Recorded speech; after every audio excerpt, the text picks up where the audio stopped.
सभी को मेरा प्यार भरा नमस्कार। तो मैं जियोग्राफी का एक टॉपिक आपको कि पेश करने जा रहा हूँ। तो दोस्तों, जियोग्राफी का most important topic that is the coal. Coal के बारे में दोस्तों मैं कुछ जानकारी देने वाला हूँ कि कहाँ कहाँ पे इसकी डिस्ट्रीब्यूशन है, कौन सी कंट्री में इसका लार्जेस्ट रिजर्व है, कौन सी कंट्री लार्जेस्ट प्रोड्यूसर्स है। तो इसके बारे में मैं आपको जानकारी दूंगा। Friends, coal is a sedimentary rock. It is not categorized as a mineral because it just mainly formed from the biological process, so it's not categorized as a mineral. कोल को हम मिनरल नहीं कह सकते हैं क्योंकि ये कि कह सकते हैं सेडिमेंट्री रॉक से बना हुआ होता है, लेयर बाय लेयर डिपोजिशन से। सो उसको कि हम कह सकते हैं मिनरल नहीं कह सकते। And it is mainly black और the brown in the complexion. ये कि कह सकते हैं ब्लैक या ब्राउन में होता है, अपने रंग में ब्लैक या ब्राउन में पाया जाता है। और इसमें कि कोल में ज़्यादा से ज़्यादा दोस्तों कार्बन पाया जाता है। कि कोल में अगर जो हाई क्वांटिटीज़ का कोल होता है तो उसमें ज़्यादा से ज़्यादा आपको कार्बन पाया जाएगा। और दोस्तों कोल कि कह सकते हैं कि सेडिमेंट्री सेडिमेंट्री रॉक में कि ज़्यादा डिपोजिशन होता है। सेडिमेंट्री रॉक क्या होता है, जियोग्राफी के स्टूडेंट जो उनको अच्छे तरीके से पता होगा कि sedimentary rock is the layer by layer depositions of the material. कहते हैं जो लेयर बाय लेयर डिपोजिशन होती है किसी भी मटेरियल्स की, तो उस वक्त कि कोल क्या होता है, कंप्रेस्ड हो जाता है। और जब कोल कंप्रेस्ड हो जाता है वो ज़्यादा देर तक जब रहता है, के मिलियन ईयर एगो तक रहता है, तो वो एंथ्रासाइट कोल बन जाता है। ये कोल के टाइप्स है। अगर आप देखा जाए तो बेस्ट टाइप देखा जाए कोल की, दैट इज़ द एंथ्रासाइट। अगर आप लिग्नाइट देखा जाए तो लिग्नाइट हम कह सकते हैं फुली प्रिपेयर कोयल नहीं होता है, तो कंप्रेस्ड तो हुआ होता है लेकिन कुछ लाखों साल में वो कि कह सकते हैं बनता है, तो उसको लिग्नाइट होता है। वो बोलते हैं ग्रेट थिंग्स टेक्स टाइम, कि कोई भी बड़ी बड़ी जो चीज़ें होती हैं वो टाइम्स लगाती हैं। That is the anthracite. Anthracite कि ज़्यादा से ज़्यादा वक्त लगाता है, कंप्रेस्ड होता है और कि उससे बनता है। और ये कोल कि दोस्तों ये मैन कि किस तरीके से बनता है, जब कि कभी भी कि कंप्रेस्ड होता है, हमारी जो वेजिटेटिव रिमेन होता है, कोई भी कि बड़े बड़े जो प्लांट्स हैं, कि कह सकते हैं ग्रुप ऑफ प्लांट्स वगैरह, वो कि जब दब जाते हैं धरती के नीचे। अब कैसे दबते हैं, जैसे हमारे डायनासोर पे मैं कह सकते हैं कि जो चकज़ुलूब नाम का एक एस्ट्रॉयड गिरा था दोस्तों, CHICKXULUB, चकज़ुलूब नाम का एस्ट्रॉयड गिरा था, तो पूरे के पूरे डायनासोर वो ख़त्म हो चुके थे दोस्तों।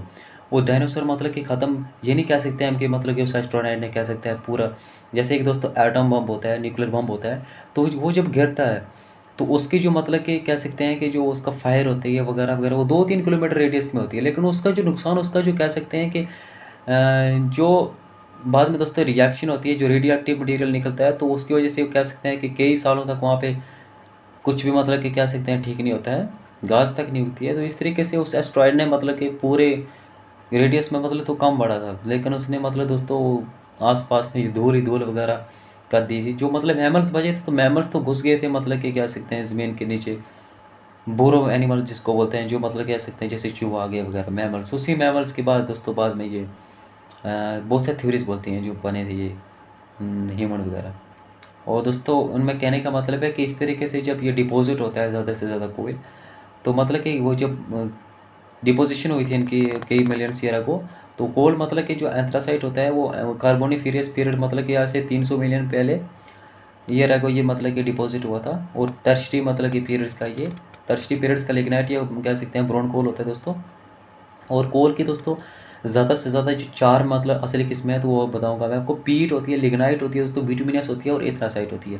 जो पीट मैंने आपको बोल दिया कि ये पीट ज़्यादा से ज़्यादा स्मोक निकालती है, ज़्यादा से ज़्यादा फ्लेम निकालती है। और कि जो फर्स्ट प्रोडक्ट होता है पीट का, वो लिग्नाइट होता है, लिग्नाइट कोयल होता है। और इसका जो कलर होता है येलो से डार्क ब्राउन होता है दोस्तों। और दोस्तों ये ज़्यादा कि कह सकते हैं वैल्यूएबल नहीं होता है, ये वोलेटाइल होता है। वोलेटाइल कहने का दोस्तों ज़्यादा से ज़्यादा ये स्टीम होता है, ज़्यादा से ज़्यादा कि इसमें धुआं छोड़ता है वगैरह वगैरह ये दोस्तों। और दोस्तों अगर हम देखा जाए तो सबसे ज़्यादा कि जो लिग्नाइट का कि जो मायन है, ज़्यादा से ज़्यादा लिग्नाइट किस कंट्री में किया जाता है, ये अपने दिमाग में घुसा दीजिए अच्छे तरीके से, एक साइड से दूसरी साइड में नहीं निकालना है ये। दूसरे नंबर पे लिग्नाइट में जो जर्मनी कि कह सकते हैं, जर्मनी ज़्यादा से ज़्यादा कि लिग्नाइट की जो माइन किया जाता है, जर्मनी में ज़्यादा से ज़्यादा लिग्नाइट माइन किया जाता है। और ये एक इंपॉर्टेंट कह सकते हैं रॉ मटेरियल होता है जर्मन केमिकल इंडस्ट्री। देखा जाए दोस्तों तो USA is the largest country. USA एक लार्जेस्ट कंट्री है जहाँ पे कि मोस्ट ऑयल का रिजर्व पाया जाता है। बाद में रशिया, बाद में चाइना। चाइना तीसरे नंबर पे आ रहा है। चाइना में सिर्फ और सिर्फ कि कह सकते हैं कि 10.2% कि ऑयल का रिजर्व है, लेकिन आज भी चाइना सबसे ज़्यादा कोल प्रोडक्शन कर रही है, ज़्यादा से ज़्यादा। इंडिया में 10.2% ऑयल की कि रिजर्व है, लेकिन इंडिया थर्ड नंबर पे है दोस्तों। पहले नंबर पे मैंने आपको बता दिया था कि सेकंड जो लार्जेस्ट प्रोड्यूसर है वो है यूएसए। फर्स्ट जो लार्जेस्ट प्रोड्यूसर है that is the China, and the third one is the India. और दोस्तों बहुत सारी जो इंपॉर्टेंट कंट्रीज़ है जहाँ पे कोयल का रिजर्व है, that is the Australia, south Africa, Ukraine, Kazakhstan, Poland and the Brazil. ये मैंने दोस्तों आपको जानकारी दी थी कि कोयल ज़्यादा से ज़्यादा कहाँ पाया जाता है। अगर इंडिया में देखा जाए तो कोयल पाया जाता है ज़्यादा से ज़्यादा झारखंड में, ज़्यादा से ज़्यादा वेस्ट बंगाल में, थोड़ा मतलब कि कह सकते हैं थोड़ा इसका रिजर्व छत्तीसगढ़ में है, उड़ीसा में थोड़ा है, और कुछ पार्ट आंध्र प्रदेश में यहाँ पे कोयल पाया जाता है, और कुछ नादन मतलब कि कह सकते हैं इलाकों में पाया जाता है। तो ये थी कोयल के बारे में जानकारी। अगर आपको जानकारी अच्छी लगी हो तो चैनल को कर दीजिएगा सब्सक्राइब, ताकि मैं जियोग्राफी के बारे में इंपॉर्टेंट वीडियो डालता रहूँ। जय हिंद, जय भारत।